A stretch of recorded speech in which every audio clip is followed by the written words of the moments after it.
তিনি বিভিন্ন সময়ে এই আওয়ামী লীগ সরকারের আমলে যারা বিরোধী দলের থেকে কথা বলার চেষ্টা করেছে, ভয়েস রেজ করার চেষ্টা করেছে, তাদেরকে একের পর এক পরিকল্পিতভাবে অপহরণ করেছেন, গুম করেছেন, বছরের পর বছর আটকে রেখেছেন।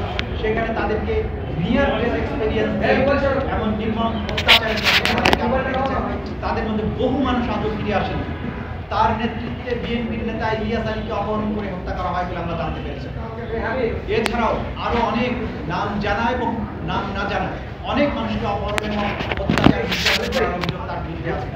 তার পৈশাচিকতার যে স্ট্যান্ডার্ড, সেইটা কেবলমাত্র 90-এর দশকে বসনিয়া হার্জেগোভিনায় সার্বিয়ান বাহিনী যে অ্যাট্রোসিটি চালিয়েছিল, যে গণহত্যা চালিয়েছিল, যে ধরনের অত্যাচার করত, সেই অত্যাচারের সাথে আমরা তুলনা করেছি।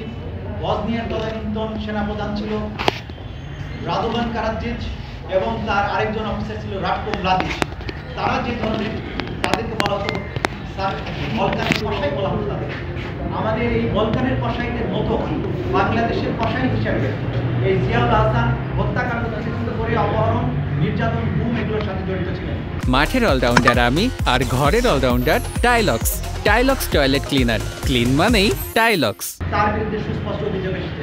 তার বিরুদ্ধে জুলাই আগস্টে যে গণহত্যা, তার বাইরেও বিগত সরকারের পুরো সময় জুড়ে বিভিন্ন সময় তার দায়িত্ব পালনকালীন সময়ে যত গুম হয়েছে, সব গুমের অভিযোগের তার বিরুদ্ধে গিয়েছে।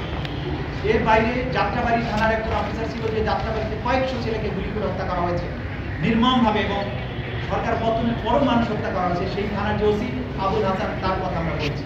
প্রত্যেকটা অফিসারের ব্যাপারে সুনির্দিষ্ট যে সমস্ত অভিযোগ ছিল, সেগুলো আমরা সুনির্দিষ্টভাবে তুলে ধরেছি এবং আমরা আদালতকে অবহিত করেছি যে আমরা এই সমস্ত এভিডেন্স যা পাচ্ছি সেগুলো কালেক্ট করে আমাদের তদন্ত সংস্থা বিচারের উপযোগী করে আন্তর্জাতিক স্ট্যান্ডার্ড ফলো করবো বলে সমস্ত ডিজিটাল এভিডেন্স, লাইভ এভিডেন্স এমনভাবে আমরা আদালতের সামনে প্রয়োগ করে ক্রিস্টাল ক্লিয়ার ভাবে অপরাধীরা জানতে পারবে তাদের কি অপরাধ ছিল।